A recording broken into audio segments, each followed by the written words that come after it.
The Atlanta Braves dropped the opener to the Pirates 3-2, meaning for the third time this year, they had a chance to get to 500, and the offense just didn't want to hit. Let's talk about it.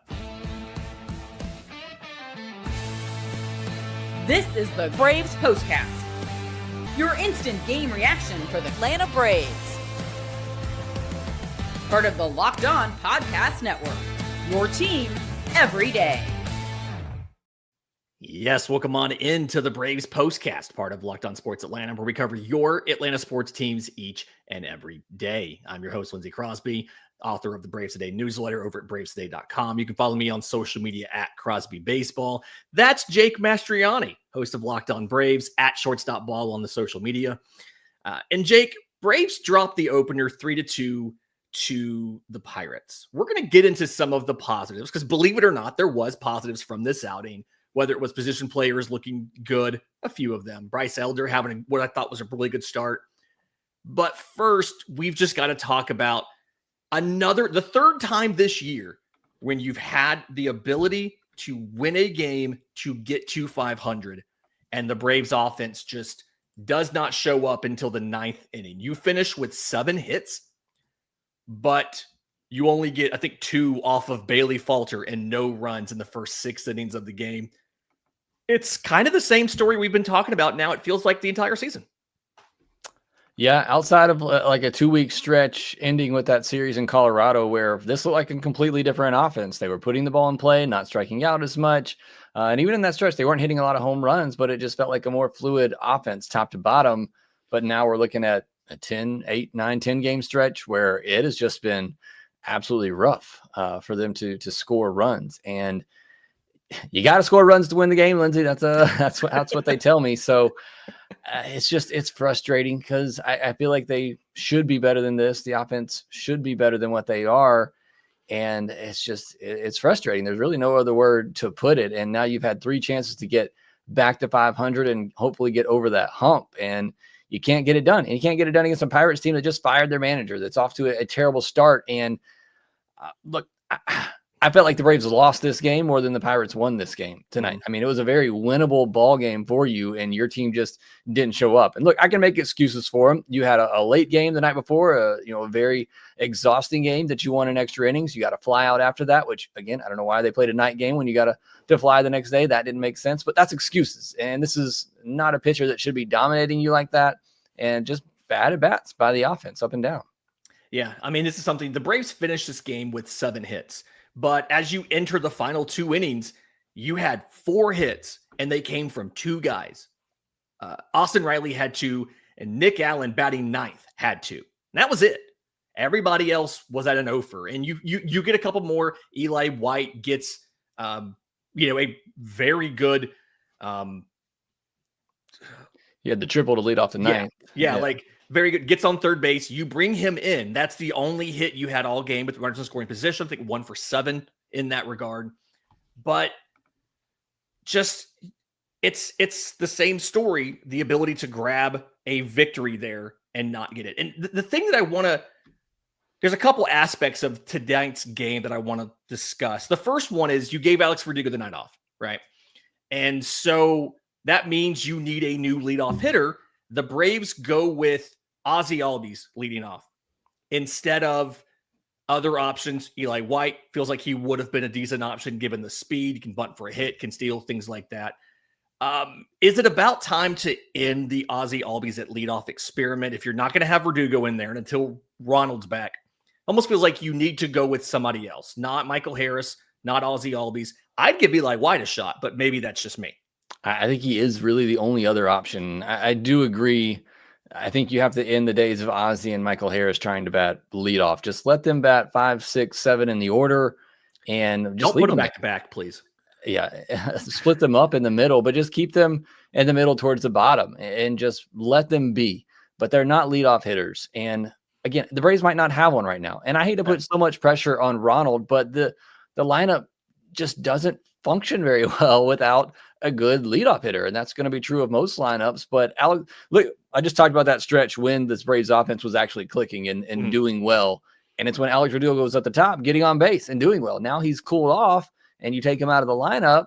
You don't have that table setter up there. So again, I think Eli White's the only option, but I really kind of hate to mess with him and how good he's been. I don't really want to put any added pressure on him, but there's not any good options unless you wanted to put Ozuna up there, which I know we've kind of floated that idea out there as well, just because of the walks and his ability to get on base. But there's not a clear leadoff hitter that this team has, and it's why I'm very hopeful if they'll ever let him play again, that I think he can make a big difference in this lineup. But I hate to make it just about him. Look, Olsen had a terrible night. Ozuna had a terrible night. I mean, those guys really didn't contribute anything. Ozuna got another walk, great, but we need you hitting home runs. We need you putting balls in the gap. Riley had a big night, but I get not all of those guys can be on at the same time, but you need at least two of them going on a night to be able to score some runs and do some things. And you had the two runners on in the 8th inning. Ozuna strikes out. Olsen strikes out. Granted, his at-bat got off to a pretty frustrating start, but you got to flush that and still have a good at-bat, and just wasn't. It was a pretty awful at-bat from him. So, yeah, the leadoff situation needs to be fixed, but those three in the middle, Ozuna, Riley, Olsen, they got to give you more than they've been giving you. Almost feels like the solution here is maybe it's time to stop randomly giving Alex Verdugo days off. I understand the story is he didn't have a spring training, but he did sign and spend time in the minors. He's been in baseball activities every day now since the season began.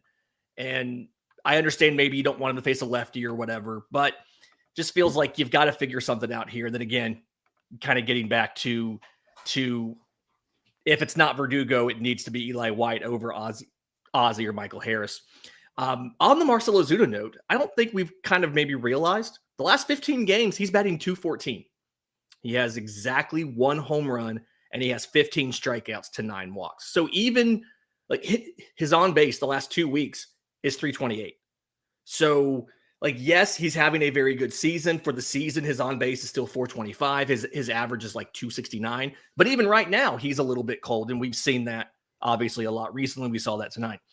In just a minute, I want to get to the offense. I'm sorry, the pitching, because I actually some people are frustrated at Bryce Elder. This was absolutely not his fault. This was a quality start. I thought it was really good. We'll talk about that next, right here on the Braves Postcast. Let's be real. Coffee isn't just a drink. It's a lifeline. It's that thing that gets you from half asleep to fully functioning every single day. And if it's that essential, if you're drinking it that often, why settle for anything less than amazing? That's where Trade Coffee comes in. Trade is the #1 coffee destination in the U.S., delivering fresh, incredible coffee from over 50 of the country's top roasters. Whether you're a cold brew fan, a pour-over purist, whatever it might be, they've got a roast you'll love. I went online to place my first order recently, and I love that they have a selector, recommendation engine. You answer these questions: how you prepare it, how much you drink, what equipment you have at home, what flavors you like, and they make recommendations for specific coffees based off of your preferences. So right now, Trade is exclusively offering our listeners 50% off your 1-month trial at drinktrade.com/lockedonmlb. That's TRADE.com/lockedonmlb for 50% off your 1-month trial. drinktrade.com/lockedonmlb. So in this one, Bryce Elder, 6 innings, 5 hits, 3 runs, no walks to 8 strikeouts. 2 of the 3 runs come off of solo shots, which, I think it's growth for Bryce Elder that he didn't walk guys on before he gave up the solo shots. Absolutely not his fault that the Braves lost this one. This is his 3rd quality start in the last 4 outings. But he did it a little bit differently. I remember the first time he really kind of recovered this season and had a great start. We talked about how he was using the four-seam fastball a lot. He threw exactly 3 of them today. It was just getting swings and misses on the slider, and then guys not really swinging at the sinker. He got 15 called strikes on the sinker. I don't really know what the game plan was for Pittsburgh, but for the most part, it didn't really work against Bryce Elder's stuff tonight. No, I give a lot of credit to Sean Murphy. I've noticed this a lot since he started catching for the Braves. He sees something working with a pitcher, he just sticks with it until the other team adjusts. He does that all the time. I think if you go back and look at games that Sean Murphy starts, you'll see when a pitcher's on, that they'll have one pitch that just stands out above the rest. And this one, it was the sinker and slider. I mean, like you said, he didn't barely threw any changeups, barely threw any four seamers. And, if it's working, if it ain't broke, don't fix it. Right. So I'm certainly okay with that, especially if Bryce is feeling those two pitches. So I give a lot of credit to Sean Murphy behind the plate, just seeing that the sinker slider was working. They weren't really picking it up and just sticking with it until they adjust to it. Yeah. One of our everyday listeners, Dr. Johnson, she sent me a tweet. I guess they're still called tweets during the break there. Bryce Elder going into the sixth inning, faces Canario, who took him deep earlier, gets a strikeout. Jerry Triolo homers, and then the lineup turns over, and they stick with Bryce Elder to go through the top half of the lineup a third time. He strikes out O'Neal Cruz, gives up a really sharp line drive to Brian Reynolds. Andrew McCutchen hits the deep double that scores Reynolds. That's the third run. And then he finally gets Joey Bart to fly out to get out of it. Is this something you think? We talked about this with Montero, trying to steal an inning with Montero last night. Do you think this is something, given how many days in a row you have and his pitch count being okay, you had to go back to him despite the third time through because you can't burn the pin? Or do you think it was, he's been so successful, obviously he has something that's working, let's see if we can get one more inning out of that thing? Yeah, I think it's definitely more of what we talked about earlier in the week, that Brian Snitker's not necessarily managing for this game. He's managing for this big stretch that they have. And if it's a tie game, if they're winning, then maybe you do. But you're already down. The offense looks like it's not going to score in a million years. You want to try to save the bullpen if you can. And Bryce Elder was throwing a good game. Look, hindsight, maybe you go get him there and the result might be a little bit different, but I don't fault Snitker. There's been some bad decisions this week. This isn't one that I put up there. Yeah. I mean, he goes, and kind of looking at it, he goes into the inning, 2 hits, 1 run, no walks, I think 6 strikeouts. From the line, that's absolutely a yes. Send him back out there, try it one more time. In relief, Daniel De Los Santos, Aaron Bummer, both have scoreless innings, no hits, no walks, 2 strikeouts.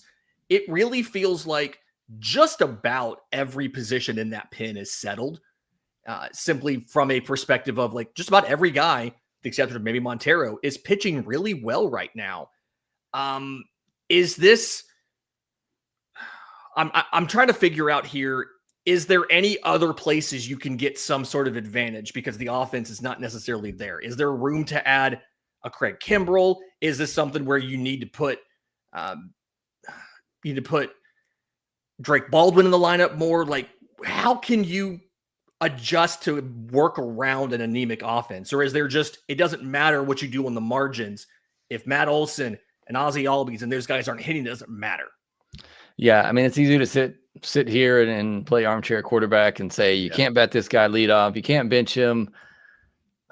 Marcell Ozuna, Austin Riley, which I know he had a good night. Matt Olson, Ozzie Albies, Michael Harris, who swung the bat a little bit better here lately, and he had some tough outs tonight too. He hit the ball pretty hard, but those guys gotta earn their paycheck. I know there's been a lot of talk recently about these guys that have gotten paid, and maybe that's had them lax a little bit. I don't necessarily buy into that, but they do have to start living up to the expectations and what they are being paid to do. And that's ultimately what it comes down to. This roster was built and put together, for the foreseeable future as guys that you can build around and you're going to count on them each and every day. And they're going to play each and every day. Well, they got to perform. A lot of it is they have to perform, and they're just not getting it done for whatever reason.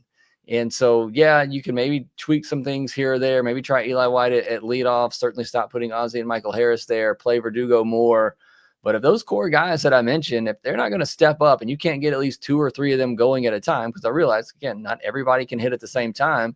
But if those core guys that you've built this lineup around, if they don't start producing more, it's not going to matter. I mean, Ozzie goes over 5 at the top of the order. Ozuna's over 3 with a walk. Olson's over 4 with 2 strikeouts. It just, you can't have Riley just sitting there, your top 4 hitters, and you get 2 hits out of those guys, and they come from the same guys. So again, you can talk about tweaking everything, but if those guys don't step up and start doing what they're paid to do, then it's not going to matter.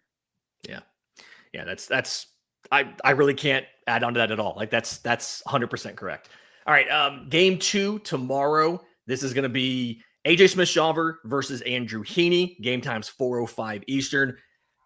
For some reason, I'm really hyped to see what AJ Smith-Shawver can do. This, like, given what we saw last time out, this feels like a situation where he can come out and dominate, and it feels like you need him to. I worry that the pressure of what the offense is not doing could potentially get to him. I hope it doesn't, but feels like a really exciting matchup. Any nervousness about facing what is lined up to be their best pitcher of the series and Andrew Heaney coming off of this loss? Yeah, I mean, it doesn't matter who they're facing right now. I don't have much confidence in them doing much of anything. So, until they start to show me with a couple of games in a row that they can turn a corner here, I'm not going to have much confidence in this offense. But I am excited to see. I mean, I love watching this team. I don't care how bad they look offensively. I can't wait to watch the game tomorrow. I can't wait to watch AJ Smith-Shawver. I can't wait to see, if Michael Harris can get a big hit and do his silly dance on the bases, whatever, the case is. I'm excited to watch this team, but it is frustrating just because I expect more. And I feel like there's more in there that we're not getting out of them. So hopefully they can bounce back, win the next 2 games and get to 500. It's certainly something you're capable of doing, and honestly, something this team should do against the Pirates. You're absolutely speaking for every single fan when you say we expect more than what we're getting. Yeah. Okay, again, 3-2 Braves lost to the Pirates. Game 2 tomorrow. We'll be back with another episode of the Postcast after that. Do us a favor, if you're listening on audio, leave a 5-star review, Apple, Spotify, YouTube Music. If you're watching on YouTube Live, subscribe to both Locked On Braves and Locked On Sports Atlanta. Hit the notification bell so you know when we go live, both for our next episode and when Jake goes live for episodes of Locked On Braves. For Jake Mastroianni, I'm Lindsay Crosby. This has been the Braves Postcast.